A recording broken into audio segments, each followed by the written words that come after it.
dengan Allah perbaiki, hubungan dengan manusia perbaiki, dan ilmu kita upgrade. Karena Rasulullah pernah bersabda, begitu banyak umatku yang dimana puasanya itu hanya lapar dan dahaga saja. Gitu. Berarti ilmu tentang puasanya belum maksimal. Nah, makanya kita upgrade ilmu kita. Kita mulai dengan membaca basmalah bersama-sama. Bismillahirrahmanirrahim. Assalamualaikum warahmatullahi wabarakatuh. Alhamdulillah wassalatu wassalamu ala Rasulillah wa ala alihi wa sahbihi wa mawalah. Allahumma shalli ala sayyidina Muhammad wa ala ali sayyidina Muhammad. Amma ba'du. Qala Allah Ta'ala fi kitabihil karim, a'udzu billahi minasyaitonir rajim. Ya ayyuhalladzina amanu kutiba alaikumus shiyam kama kutiba alal ladzina min qablikum la'allakum tattaqun. Al-ayah. Shadaqallahul azim. Pertama-tama Ibu Teteh rahimakumullah, kita sama-sama memanjatkan puji dan syukur kehadirat Allah Subhanahu wa taala yang mana masih kita oleh Allah diberikan kesempatan, bahkan kenikmatan-kenikmatan yang banyak, baik lahir maupun batin. Semoga setiap langkah yang kita langkahkan di jalan Allah menjadi penggugur dosa-dosa kita dan menjadikan derajat kita tinggi, ya, tinggi di sisi Allah Subhanahu wa taala. Amin. Salawat dan salam semoga selalu tercurah limpah kepada uswah dan qudwah kita, yakni Rasulullah Muhammad sallallahu alaihi wasallam, pada keluarganya, para sahabatnya, para tabi'in, para tabi'in dan umatnya, termasuk kita hingga akhir zaman. Amin. Sebelumnya Ibu Teteh gimana kabarnya? Alhamdulillah, kita berada di Jumat terakhir di bulan Sya'ban, ya. Berarti sekitar 5 hari lagi kita akan berjumpa dengan Ramadan, ya, bulan mulia, tamu agung, gitu. Sebelumnya kita juga sudah sama-sama diingatkan bahwa ada amalan-amalan, ada persiapan-persiapan yang harus disiapkan, ya. Penyiapan hati, gitu ya, saling maaf memaafkan, ilmu, gitu ya, fisik. Nah, sebelum ke kajian, nah, diingatkan kembali bahwa apa yang harus kita persiapkan, kan seperti ibu-ibu kedatangan tamu, ya, kedatangan tamu, apalagi tamunya itu istimewa, pasti kita menjamu dengan sebaik-baiknya. Pakaian kita memakai pakaian terbaik, jamuan kita terbaik, gitu ya. Bahkan si tamu kita itu di ayo orang makan, gitu ya, diajak, ya, seaya-aya, gitu. Padahal tidak seaya-aya itu teh, diaya-ayakeun gitu nya. Yang biasanya mah makan sehari-hari biasa-biasa gitu. Tapi karena ada tamu, wah, itu semua dimaksimalkan gitu ya. Nah, maka kita juga perlu mempersiapkan beberapa, gitu ya, minimal 3 hal yang kita perlu persiapkan ketika bulan Ramadan. Apa saja? Yang pertama adalah hubungan kita dengan Allah, ya, ibu-ibu. Hablum minallah. Bagaimana hubungan kita dengan Allah diperbaiki? Ya, ibadah kita persiapkan, gitu ya, maksimalkan, gitu ya. Dan terutama kita harus sadar bahwa kita itu seringkali terjatuh kepada maksiat, gitu ya, terjatuh ke dalam dosa. Maka apa yang harus kita lakukan? Kita bertaubat dulu, ya, bertaubat, membersihkan diri, ya. Kan tobat itu kembali, terus kita toharoh, bersih gitu. Seperti kita kalau ada tamu yang tadinya meja itu berdebu, ya, nah kita kan bersihkan dinding-dinding, gitu ya, atau lantai ini disapu. Nah, maka ketika Ramadan datang kita juga perlu mempersiapkan diri ya, hubungan dengan Allah diperbaiki dengan bertaubat, dengan membersihkan diri. Innallaha yuhibbut tawabina wa yuhibbul mutatahhirin. Sungguhnya Allah itu mencintai orang yang dia itu bertaubat ya. Ya ayyuhalladzina amanu tubu ilallahi taubatan nasuha. Gitu, apalagi taubatannya benar gitu ya, taubatan nasuha. Dan membersihkan dirinya. Itu yang pertama. Terus yang kedua, kita juga persiapkan berkaitan dengan hubungan kita dengan sesama manusia gitu ya. Hablum minanas. Makanya kalau di budaya Indonesia sangat biasa ibu-ibu ya. Kalau keluarga biasanya ada munggahan ya. Menurut ibu-ibu munggahan apa saja yang dilakukan tuh? Mempersiapkan makanan untuk keluarga gitu ya. Buat terang bersama gitu. Kayak saya kemarin makan bersama teh hari Minggu kemarin gitu.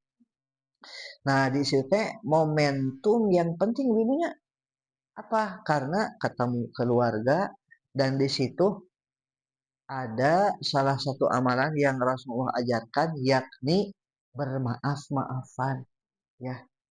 Karena apa? Karena kan kita itu pasti bermasalah itu dengan orang dekat ibu, dengan pasangan, dengan anak gitu ya, dengan mertua. Pasti itu teh sadar atau tidak gitu ya. Terkadang kita teh sakit hati sama pasangan kita gitu ya.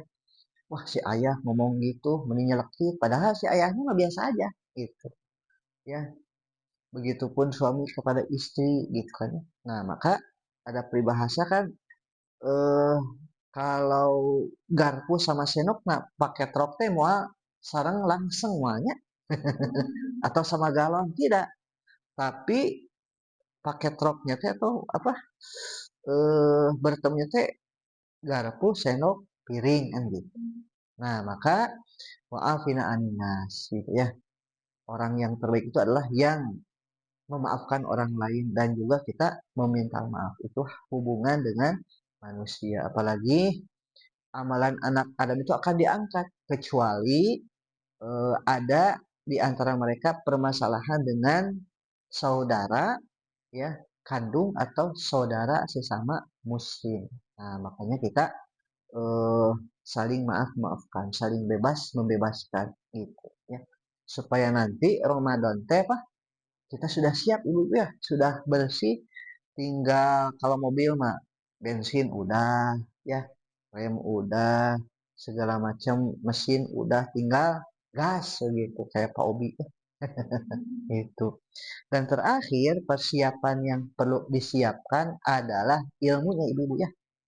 Hubungan dengan Allah dengan manusia perbaiki dan ilmu kita upgrade karena Rasulullah pernah bersabda begitu banyak umatku yang dimana puasanya itu hanya lapar dan dahaga saja gitu berarti ilmu tentang puasanya belum maksimal. Nah, makanya kita upgrade ilmu kita ya. Ingin bahagia maka perlu ilmu. Man aroda dunya fa alaihi bil ilmi wa man aroda akhirah fa alaihi bil ilmi wa man aroda huma fa alaihi bil ilmi gitu ya. Bahkan ketika misalnya kita mau menuju suatu tempat ya kan perlu ada ilmunya. Misalnya kayak Pak Obi sekarang ke Cikutra ya. Kan kalau sudah tahu ilmunya, sudah tahu jalannya, tinggal oh ke sini jalannya. Kan bisa jadi kalau yang belum tahu mah muter dulu ya. Misalnya muter ke Cicaheum heula tah, ya, ke ujung Berung. Nah, baru ke Cikutra kan gitu. Nah, kita kan kalau dari sini mah kalau pakai motor saya ya tinggal keluar eh ke Ibrahim Aji ya. Terus ada Supratman, nggak perlu jalan ke Supratman, belok ke Cicadas kan gitu ya. Ke pasar. Nah, sudah sampai tinggal lurus Cikutra. Gitu. Nah, itulah berkaitan dengan ilmu dan ilmu itu mengarahkan kita kepada apa? Hidayah gitu. Ya. Seorang yang punya ilmu, insya Allah hidayah juga mudah. Gitu. Makanya kalau di luar sana itu begitu banyak orang yang pintar, yang tadinya bukan muslim masuk Islam. Karena mereka punya ilmu, ya, dapat tuh hidayah, petunjuk. Gitu, ya. Itulah tiga hal yang perlu kita persiapkan, maksimalkan hubungan dengan Allah, ibadah-ibadahnya, baik wajib maupun sunnah, hablum minan nas kepada manusia, ya, kepada orang terdekat itu. Dan yang ketiga, persiapkan ilmunya. Itu barangkali sebagai mukadimah, ya. Hapunten waktunya diambil gitu ya buat kultum. Mudah-mudahan bermanfaat. Ya, puntennya ibu-ibu ada telepon mendadak. Oke, alhamdulillah tadi sudah tilawah ya, dan ada mukadimah juga tadi berkaitan dengan persiapan Ramadan. Nah, sedikit koreksi dari yang sudah tadi saya simak ya, dari ibu-ibu yang baca. Dari Bulia tadi ayat 38 sampai 43 Bu ya. Paling tadi hati-hati lagi, tadi sempat ada ketukar huruf ya. Pak sama iya, nah, nun sama pak tadi itu ya. Nah, sama paling yang haknya disempurnakan lagi, haknya hak besar yang yakfuluh. Nah, itu ya. Nah, terkadang memang dibaca yakfuluh, bukan yakfuluh tapi yakfuluh. Nah, ke hak besar ya. Berikutnya kalau ita ayat 44 ya sampai 51. Nah, ayat 44 sampai 51 itu paling ada di yang lam. Nah, tadi agak kurang panjang di ayat berapa tadi teh? Kalau nggak salah gitu ya.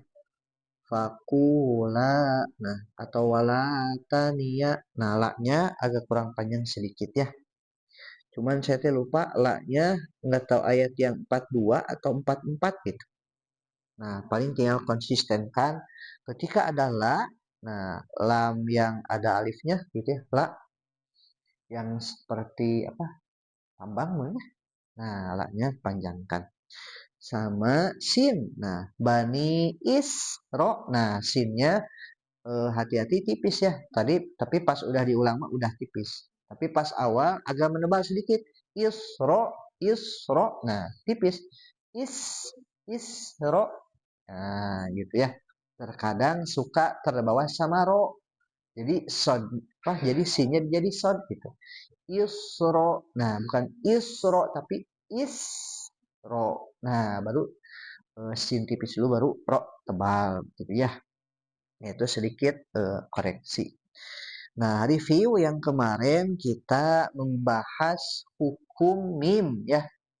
Di dalam hukum mim, para ulama membaginya menjadi tiga ya. Ada idgham mislen, ada ikhfa syafawi, ada izhar syafawi. Nah, kalau idgham mislen terjadi apabila mim ketemu dengan huruf mim ya. Adapun yang ikhfa syafawi, mim ketemu apa ibu-ibu? Ba. Nah, hanya satu-satunya ya.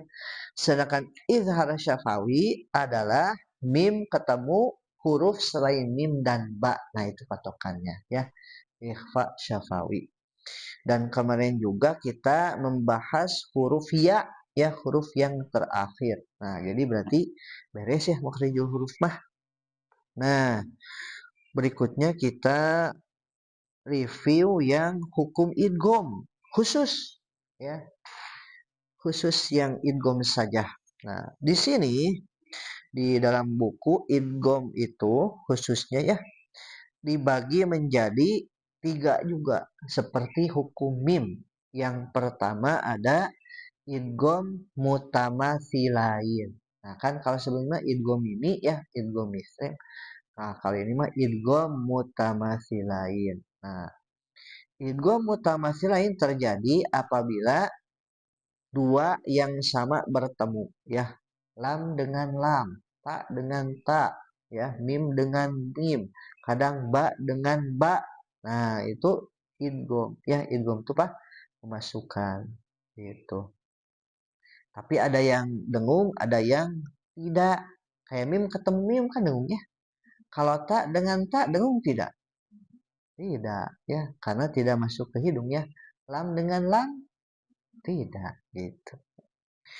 Nah, berikutnya yang kedua ada idgham mutajanisain. Nah, kalimat dua yang sejenis. Nah, jadi bertemunya dua huruf yang sama makhraj tapi sifatnya beda gitu ya. Makhrajnya sama, ba dengan mim kan sama ya. Nah, tapi sifatnya beda. Kalau mim dengung, kalau ba tidak gitu ya. Kalau mim dia tawasud, kalau ba dia syiddah gitu ya.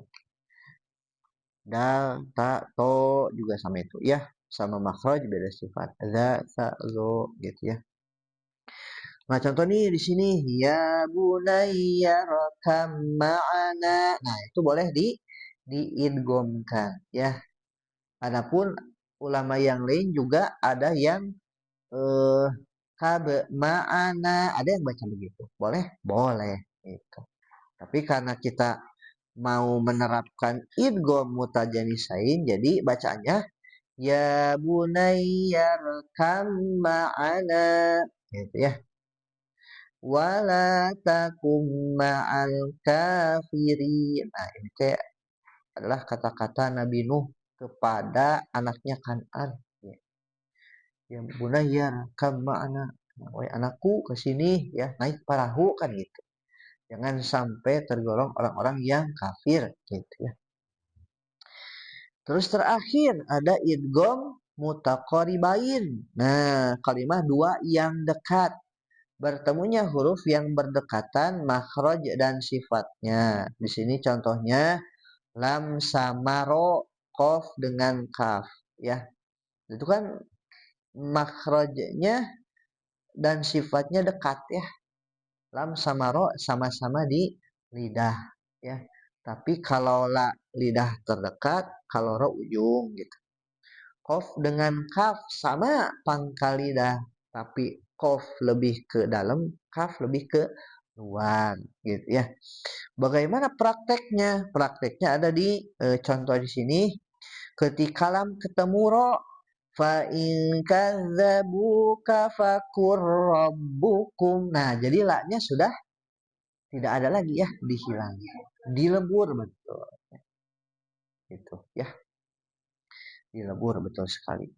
Terus ada eh Qaf ketemu dengan kaf nih ya, ayat berikut contoh berikutnya alam nakhluqukum. Nah, jadi masuk ke kaf karena kebayang susah ya qaf dengan kaf, harus mantul dulu, harus gitu.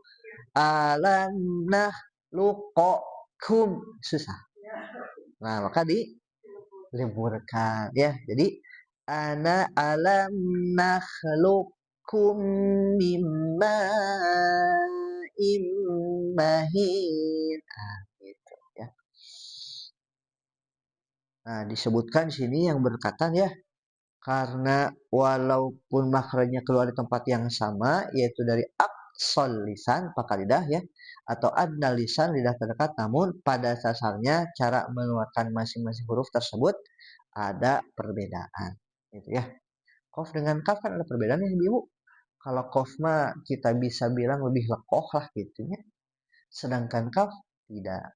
Bahkan sifatnya juga berbeda. Ya, kalau qaf ada qalqalahnya. Kalau kaf tidak ada qalqalahnya.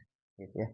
Kalau qaf dia ada, kalau dari segi nafas qaf itu jahat ya. Si udaranya tertahan. Sedangkan kaf ada hames gitu. Ya. Itu ibu-ibu berkaitan dengan hukum idgham ya. Ada idgham mutamasilain, idgham mutajanisain, idgham mutaqaribain. Nah, sampai sini ada yang Bu tanyakan ibu-ibu?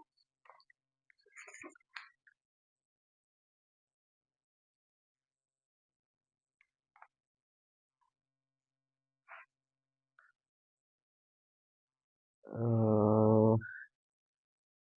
karena kalau materi mah segitulah ya cukup. Nah, ya level 4 nanti kita masuk ke level 4. Kalau level 4 itu pentingnya wakaf wal ibtida, ya. Wakaf itu berhenti, ibtida itu memulai, terus ayat-ayat gorib. Nah, jadi ayat-ayat yang asing ketika dibaca ada tashil, ada saktah nanti di sana begitu ya. Terus dibahas juga nanti ada sujud tilawah lebih detail lagi ya. Itu ibu-ibu perbedaannya tasin 4 ya. Mungkin Ramadan kita mulai ya. Ramadan kalau mudah-mudahan sudah siap gitu. Nah, sedikit tambahan tadi kita membaca surat Toha ya. Ayat 25 di situ adalah salah satu doa yang super ya. Doa yang boleh dibilang terbaik. Itu adalah doa Nabi Musa alaihissalam ya. Qala rabbi shrah li sadri wa yassir li amri wahlul 'uqdatam min lisani yafqahu qawli. Ah, ini luar biasa ya. Kita mah taunya mungkin kalau di masyarakat itu teh nyatu padahal terpisah-pisah ya. Qala rabbi shrah li sadri. Yang pertama Nabi Musa itu berdoa kepada Allah, "Wahai Tuhanku, lampangkanlah dadaku." Ya. Begitu banyak orang yang kalau dadanya tidak lapang, tidak bisa berpikir dengan tenang gitu ya. Berpikir dengan dingin karena gelisah hatinya itu. Kalau seorang gelisah, otomatis pikirannya buntu aja. Ya, maka Nabi Musa berdoa, "Rabbi syrahli sodri." Lapangkanlah dadaku gitu ya. Karena kan kalau hati sama pikiran biasanya nyambung ya. Kalau hatinya positif, pikirannya positif gitu. Kalau hati syirik, iri, dengki, jahilkan yang aja misalnya gitu ya.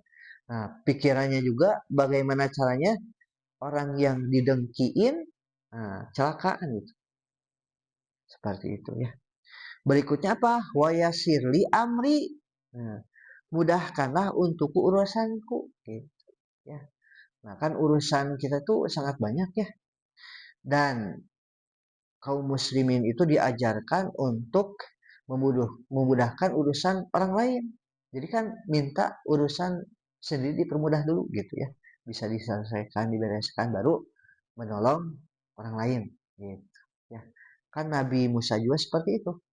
Ketika dia walaupun sedang susah-susahnya karena kesabaran, karena kekuatan, ya, sedang capek, tapi bisa menolong dua orang wanita yang nanti salah satunya itu jadi istrinya. Dan dikisahkan dua orang wanita itu adalah anaknya salah satu nabi. Nah, masih ingat nabi siapa? Ini nabi orang Madian, ya. Nabi Syuaib alaihissalam. Nah, jadi Nabi Syuaib ini adalah mertuanya Nabi Musa ternyata. Gitu, ya. Jadi karena Nabi Musa itu orang terbaik, orang pilihan Allah ya, dijodohkannya juga dengan anak orang yang terbaik juga. Gitu. Ya. Wahlul uqdatam min lisani.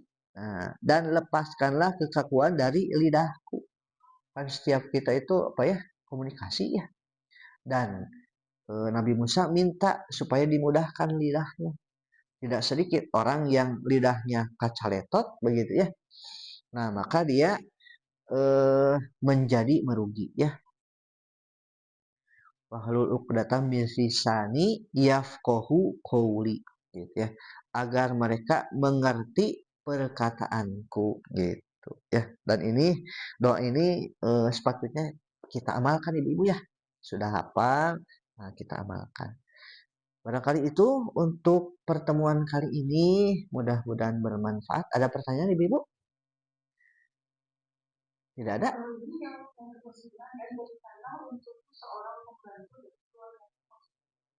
Oh ya, Dusmil ya. Nah, itu doa berikutnya. Doa berikutnya itu beliau itu meminta ada partner gitu ya. Karena beliau itu punya kekurangan. Apa kekurangannya? Kekurangan beliau itu cadel. Jadi kalau bicara itu kurang jelas kayak gitulah ya.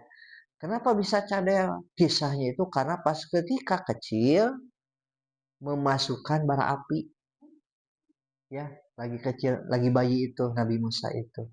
Musa kecil itu dikisahkan bahwa akan dibunuh sama Firaun gitu ya. Soalnya apa? Soalnya sudah culangung. Apa culangungnya teh? Narik janggutnya Firaun sampai berdarah.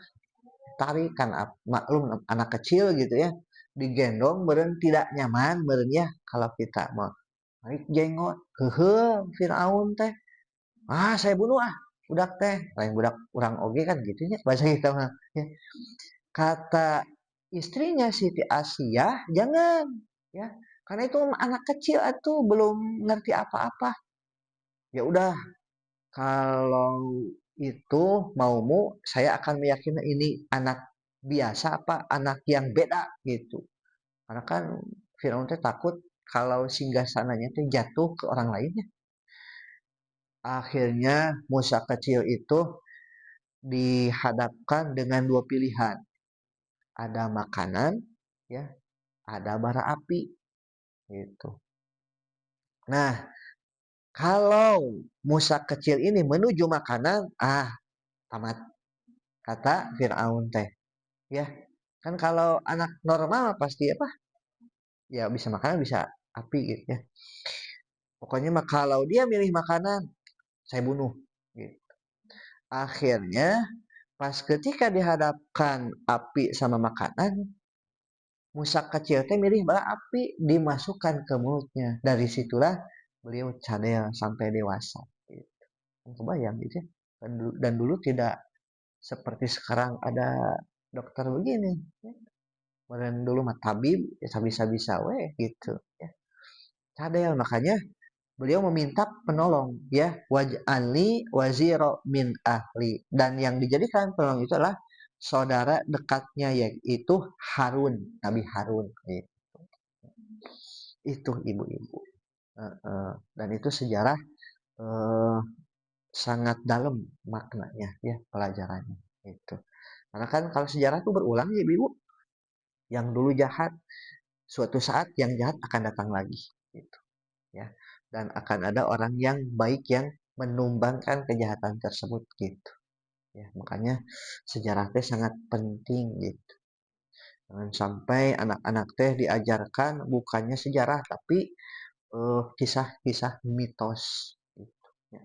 Misteri nu atas-atas gitu.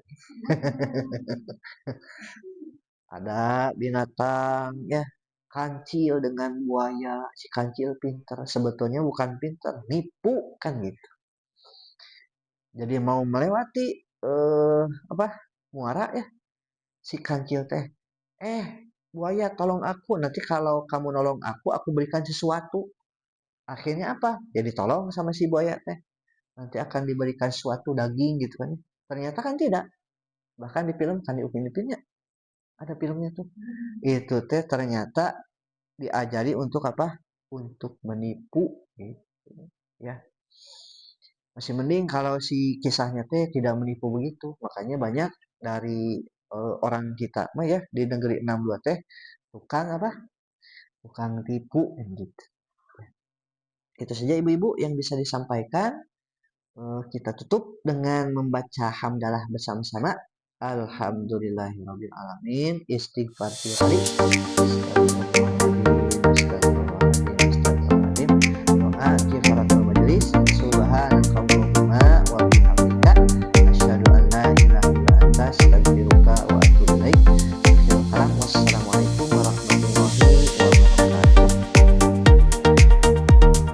Ya, selamat menunaikan ibadah puasa. Mohon maaf lahir dan batin ya.